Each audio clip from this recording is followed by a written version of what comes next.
Hey guys, welcome back to my channel. Hampi tour series అనమాట. Day 1 ఏం జరిగిందో, ఎలా వెళ్ళామో డీటెయిల్గా చెప్తాను. అండ్ ఏ హోటల్ తీసుకున్నాం అనేది హోటల్ వీడియో సపరేట్గా నేను పెడతాను. సో ఫస్ట్ అయితే నైట్ మేము బస్ కొంచెం ట్రబుల్ ఇచ్చి 1 అవర్ వేస్ట్ అయింది. అలా మేము వెయిటింగ్లో ఉండిపోం. వాళ్ళు వేరే బస్ అరేంజ్ చేశారు. ఇది సిట్టింగ్ అనమాట. జర్నీ అయితే కొంచెం టఫ్గా అనిపించింది. ఎందుకంటే అది సిట్టింగ్ బస్ అంటే కొంచెం కష్టంగా ఉంటుంది. అంటే స్లీప్ ఉండదు ఓవర్ నైట్ అంతా. అండ్ సౌండ్స్ అండ్ దట్టు బేబీతో అయితే కొంచెం కష్టం. బట్ ఫైనల్గా అయితే మేము హోటల్కి ఎర్లీ మార్నింగే రీచ్ అయిపోయాం. కొంచెం రెస్ట్ తీసుకొని బ్రేక్ఫాస్ట్ చేసేసి మేము టెంపుల్కి అయితే రీచ్ అయ్యాం. సో ఫస్ట్ అయితే హంపి కోసం చెప్తాను. హంపి అనేది విజయనగర డిస్ట్రిక్ట్ అండ్ కర్ణాటక స్టేట్లో ఉందన్నమాట. ఇది 1986లో ఆర్కియాలజికల్ సర్వే ఆఫ్ ఇండియా వాళ్ళు యునెస్కో వరల్డ్ హెరిటేజ్ సైట్గా డిక్లేర్ చేశారు. ఈ ప్లేస్కి చాలా చరిత్ర ఉన్నది. ఎందుకంటే రామాయణం టైంలో ఈ సిటీని కిష్కిండా అని అనేవారంట. అండ్ అప్పట్లో ఈ ప్లేస్ విజయనగర సామ్రాజ్యం చాలా రిచ్గా రన్ అయ్యేదంట. లైక్ డైమండ్స్, గోల్డ్ అన్నీ సేల్ చేసేవారంట అక్కడే. అండ్ ఈ ప్లేస్కి, హంపీకి చాలా చరిత్ర ఉన్నది. సో ఇలాంటి గొప్ప ప్లేసెస్ తప్పకుండా చూడాల్సిందే. ఫస్ట్ అయితే ఇక్కడున్న సబ్స్క్రైబ్ బటన్ క్లిక్ చేసుకోండి. ఇంకా బ్యూటిఫుల్ వీడియోస్ వస్తే హంపీ సిరీస్ అంతని తప్పకుండా చూడండి అండ్ మిస్ కాకండి. సో ఇలాంటి గొప్ప ప్లేసెస్ తప్పకుండా చూడాలి. అండ్ మేమైతే ఫస్ట్ విరూపాక్ష టెంపుల్ విజిట్ చేసాము. టెంపుల్ ఫ్రంట్న చూడండి, బోత్ సైడ్స్ 1 కిలోమీటర్ వరకు ఇలానే ఉంటుంది. అప్పట్లోని ఇది బజార్ అంట, చాలా ఫేమస్ అంట. అంటే లైక్ వజ్రాలు, వైడూర్యాలు, హార్సెస్, ఎలిఫెంట్స్, గోల్డ్, అన్ని రత్నాలు, మీట్ అన్నీ చాలా హడావిడిగా ఉండేదంట, గొప్పగానే. సో మేమైతే అదంతా చూసుకొని టెంపుల్ ఇన్సైడ్ వెళ్ళాము. చూసారు కదా ఆర్కిటెక్చర్ ఎంత బాగుందో వ్యూ. ఇక్కడైతే ఒక శాసనం ఉన్నది. ఇది కన్నడ అండ్ తెలుగు లాంగ్వేజ్లో ఉందన్నమాట. సో మనం ఆ ఇన్సైడ్ నుంచే చూస్తే అక్కడ బేబీ కేర్ పెట్టారు బోర్డు. నార్మల్గానే ఉంది అప్పటిది కదా. ఇక్కడ నుంచి చూస్తే మనకి హేమకోట హిల్ కనిపిస్తుంది. టెంపుల్ అంతా విజిట్ చేశాక హేమకోట హిల్కి వెళ్ళాలి. So inside of the temple చూడండి, తుంగభద్ర రివర్ దగ్గరలో ఉంటుందన్నమాట. అండ్ ఇది ఆ శివుడు దేవాలయము, విరూపాక్షుడు అంటారు. ఇక్కడ విరూపాక్ష టెంపుల్ అనేది చాణక్యుల తర్వాత హోయసాల, విజయనగర వీళ్ళు డెవలప్ చేశారు కదా. మెయిన్గా అయితే కృష్ణదేవరాయలు బాగా డెవలప్ చేశారంట టెంపుల్ని. అండ్ ఈ గోపురం అనేది చాలా హైట్ ఉంటుంది. అండ్ ఇన్సైడ్ టెంపుల్ అయితే శిల్పాలతో చాలా బ్యూటిఫుల్గా ఉంటుంది. ఇది విజయనగర సామ్రాజ్యంకి బిఫోరే ఉన్నది. అంటే చాణక్యులు కన్స్ట్రక్ట్ చేశారు అని అన్నారు. అండ్ ఇది 7th సెంచరీలోది. అప్పట్లో అయితే ఇది చాలా చిన్న టెంపుల్గా ఉండేది. విజయనగర రాజులు ఎప్పుడు సామ్రాజ్యం వచ్చిందో ఈ టెంపుల్ని బాగా అభివృద్ధి చేశారనమాట. అంటే బాగా కన్స్ట్రక్ట్ చేశారు. విజయనగర సామ్రాజ్యం ఎప్పుడైతే ఆగిపోయిందో ఆ టైంలోని హంపీలో చాలా ప్లేసెస్ డ్యామేజ్ అయిపోయాయి. బట్ విరూపాక్ష టెంపుల్ మాత్రం అసలు డ్యామేజ్ అవ్వలేదంట. స్టిల్ ఇక్కడ పూజలు జరుగుతాయి. ఈ టెంపుల్లో శివుడు పార్వతిని విరూపాక్షుడిగా, పంపాదేవిగా పూజ చేస్తారనమాట. ఈ విరూపాక్ష టెంపుల్కి కొన్ని రహస్యాలు ఉన్నాయి. లైక్ టెంపుల్ మెయిన్ గోపురం ఉంది కదా, ఈ గోపురం టెంపుల్ ఇన్సైడ్ ఒక ప్లేస్లో ఒక వాల్ పైన ఇన్వర్టెడ్ షాడోలా పడుతుంది. అంటే లైక్ మనకు ఒక హోల్స్ ఉన్నాయన్నమాట. ఆ హోల్ నుంచి ఆ టెంపుల్ గోపురం లైటింగ్, ఆ షాడో మనకి రివర్స్లో పడుతుంది. ఇక్కడ వీడియోలో చూడండి. ఇంకా రిమైనింగ్ చాలా హోల్స్ ఉన్నాయి, బట్ ఎక్కడా పడలేదు, ఈ ప్లేస్లోనే పడుతుంది.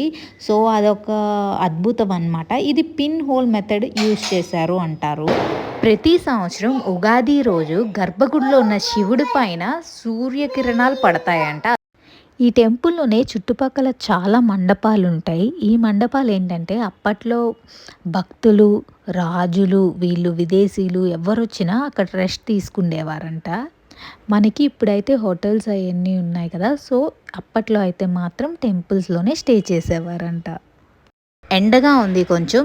నా సజెషన్ ఏంటంటే ఎవరైనా వెళ్ళే వాళ్ళు ఉంటే అంబ్రెల్లా అయితే క్యారీ చేయండి. చాలా ఎక్కువ ఎండ ఉన్నది. అండ్ టెంపుల్ అయితే చాలా బ్యూటిఫుల్గా ఉన్నది. మీరందరూ విజిట్ చేయాలనుకుంటున్నాను. ఇక్కడ దగ్గరలోనే తుంగభద్ర నది ఉంది కదా, అక్కడికి వెళ్తున్నాము. రివర్ దగ్గరికి అయితే వచ్చేసాము. అంటే కొంచెం బాగుంటుంది కదా, టెంపుల్ దగ్గర అలా రివర్ ఉంటే అదొక ఫీల్ డిఫరెంట్గా ఉంటుంది, చాలా బాగుంది. సో అక్కడైతే కొంచెం టైం స్పెండ్ చేసాము. ఈ తుంగభద్ర రివర్‌ని పంపా నది కూడా అంటారు. అండ్ రామాయణంలో పంపా నది కోసం ఉంటుంది కదా, అదే ఈ నది అంటారనమాట.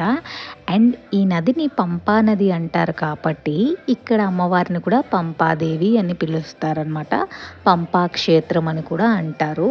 అండ్ ఇది చాలా బ్యూటిఫుల్‌గా ఉంది ప్లేస్. ఈ నది నుంచి వాటర్ ఇక్కడున్న హంపీలో టెంపుల్స్ ఉన్నాయి కదా, ఆ టెంపుల్స్‌లో చాలా టెంపుల్స్‌కి ఈ నది వాటరే పాస్ అవుతుందంట. అండ్ అక్కడ కొంచెం షాపింగ్ అది ఉంది. ఎవరికైనా ఇంట్రెస్ట్ ఉంటే చేయొచ్చు. అన్నీ చాలా క్యూట్‌గా ఉన్నాయండి. టెంపుల్ అయితే చాలా పెద్దదుంది. అసలా అంటే చాలా బావుంది. నాకైతే భలే నచ్చిందనమాట. మళ్ళీ అంటే 1 డే అనేది పక్కాగా పెట్టేయాలి. మార్నింగ్ వస్తే ఈవినింగ్ వరకు. అదే హేమకూట హిల్ అనమాట. అది వెళ్ళాలంటే ఇంకొక హాఫ్ డే పెట్టుకోవాలి. సో, ఈవినింగ్ వెళ్దాం అనుకుంటున్నాం. సో, నెక్స్ట్ అయితే వేరే ప్లేస్‌కి వెళ్దాం అనుకుంటున్నాము. సో, టెంపుల్ అయితే బ్యాక్ నుంచి ఇది వ్యూ. అండ్ ఆ ఫ్రంట్‌కొచ్చేసాక బజార్, అంటే ప్రీవియస్‌గా మన రాజుల కాలంలో ఉండే బజార్ ఉంటది కదా, అలా కాకుండా నార్మల్‌గా ఒక షాపింగ్ మాల్‌లా చిన్న బజార్ పెట్టారు. సో, అవన్నీ బావున్నాయి. బట్ ఎండకి నాకు చాలా హెడ్‌ఏక్ వచ్చింది. నేను అవేమీ చూడలేదు. జస్ట్ వీడియో తీసేసాను అంతే. అక్కడి నుంచి మేము వేరే ప్లేస్‌కి వెళ్ళిపోతున్నామనమాట. Next కంపభూప pathway. మనం విరూపాక్ష టెంపుల్ నుంచి అచ్యుతరాయ టెంపుల్‌కి వెళ్తున్న మధ్యలో ఈ పాత్వే అంతా ఉంటుందనమాట. ఇదొక ట్రెక్కింగ్ అనుకోవాలి. ట్రెక్కింగ్ చేసే వాళ్ళకైతే సూపర్‌గా అనిపిస్తది. ఆల్మోస్ట్ 1 అవర్ అయినా మినిమమ్ పడతది నార్మల్‌గా ట్రెక్కింగ్ చేసే వాళ్ళకి. అదే కిడ్స్‌తో ఉండి కొంచెం ఫోటోగ్రఫీ తీసుకునేవాళ్ళు, కొంచెం టైర్డ్ అయిన వాళ్ళు, అలా రెస్ట్ తీసుకుంటూ వెళ్ళే వాళ్ళకైతే 1-2 అవర్స్ పడుతుంది. బట్ వే మాత్రం సూపర్‌గా ఉంటుందనమాట. మనకి ఆ సైడ్‌న అంటే తుంగభద్ర రివర్ కదా, సో విరూపాక్ష టెంపుల్ నుంచే ఉన్నది. ఇదంతా పెద్ద రివర్ కదా, సో ఈ వేలోనే మనకి ఈ రివర్ కూడా కనిపిస్తూ ఉంటుందనమాట. అక్కడే మనకి కొరాకిల్ రైడ్స్ కూడా అవుతాయి. సో మీకు అది కూడా చూపిస్తాను. అండ్ ఈ ప్లేస్ అయితే మనకి 'పౌర్ణమి' సినిమాలో ఈ ప్లేస్ ఉంటది. ఏ సాంగ్‌లో ఉందో గెస్ చేసి కామెంట్ చేసేయండి. మనకి వ్యూ కూడా కనిపిస్తది. సో మేమైతే ఎండ కదా, ఇప్పుడు కూడా మళ్ళీ చెప్తున్నాను, అంబ్రెల్లా అయితే క్యారీ చేయండి. అండ్ ఇంత చరిత్ర ఉన్న టెంపుల్‌కి, అంటే విరూపాక్ష టెంపుల్ గాని, అచ్యుతరాయ టెంపుల్ గాని, వీటిలికి హంపీకి మీరు గైడ్ పెట్టుకుంటే బావుంటుందనమాట. ఇన్‌కేస్ మీకు హిస్టరీ తెలిస్తే ఓకే.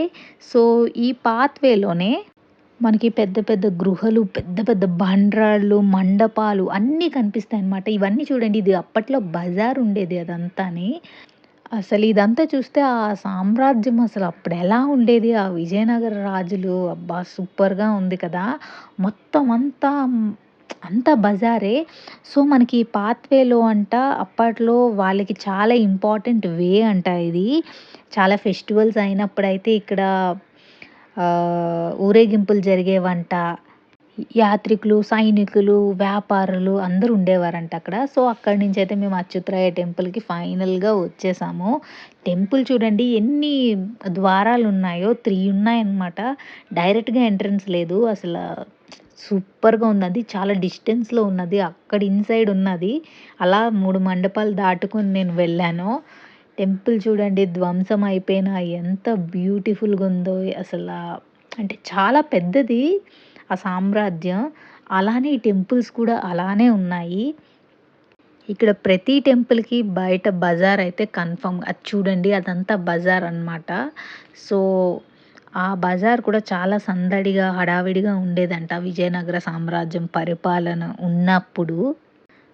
ఇక్కడ కూడా సేమ్ అంతే, ఎలిఫాంట్స్, డైమండ్స్, హార్స్, గోల్డ్, రత్నాలు, ఇంకా చాలా సేల్ చేసేవారంట. లైక్ పర్ఫ్యూమ్స్ అండ్ పట్టు వస్త్రాలు ఉంటాయి కదా, క్లోత్స్ అవన్నీ సేల్ చేసేవారంట.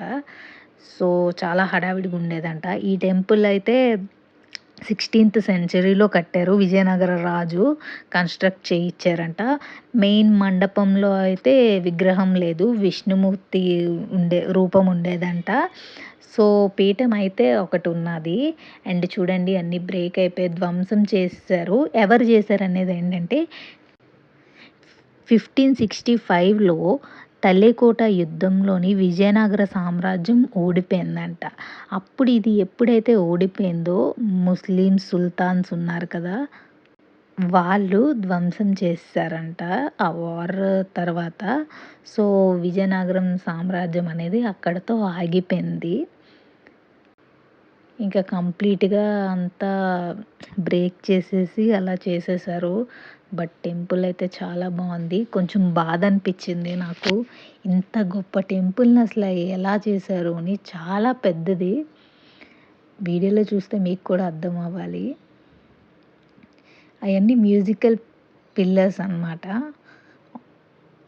చూడండి ఎంత బ్యూటిఫుల్‌గా ఉంది కదా! మంచి టెంపుల్ అలా బ్రేక్ అయిపోయిందంటే, అంటే పూజలేం జరగవు కదా! ఇంకా విష్ణుమూర్తి లేరు అక్కడ. సో, అదంతా చూసుకొని మేము కొరాకిల్ ప్లేస్‌కి వెళ్తున్నామనమాట. సో, చూడండి ఎంత బావుందో. ఇంకా మేమైతే రిటర్న్ అయిపోతున్నాం. ఇది రామాలయం. ఆ పైనుంది చూడండి. అది హనుమాన్ టెంపుల్. సో, మీరది విజిట్ చేయండి. కొరాకిల్ రైడ్‌కైతే వచ్చేసాము. ఇది per head 500. 30 minutes or 40 minutes ఉంటామనుకుంటా. సో, మనం విరూపాక్ష టెంపుల్ దగ్గర తుంగభద్ర రివర్ చూసాం కదా! అదే ఇదనమాట.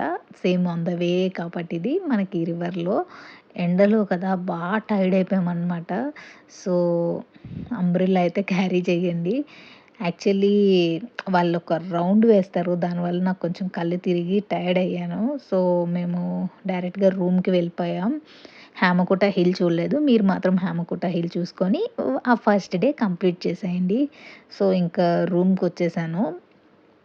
మేమైతే ఈ డేలోని ఆ ప్లేస్ మిస్ అయ్యామన్నమాట. ఓన్లీ మేము 3 ప్లేసెసే చూసాము. 3 places in the sense on the వేలోనే కాబట్టి. సో, నైట్ అయితే మా హోటల్‌లోనే మేము డిన్నర్ చేసేసి ఇంకా రెస్ట్ తీసుకున్నాం. డే 2లో వీడియో ఎక్కడికి వెళ్ళాము, ఏ ప్లేసెస్ చూసాము అనేది వీడియో అయితే సూపర్‌గా ఉంటుంది. తప్పకుండా చూడండి. ప్లీజ్ సబ్స్క్రైబ్ చేసుకోండి. Thanks for watching. Take care. Bye bye. See you soon.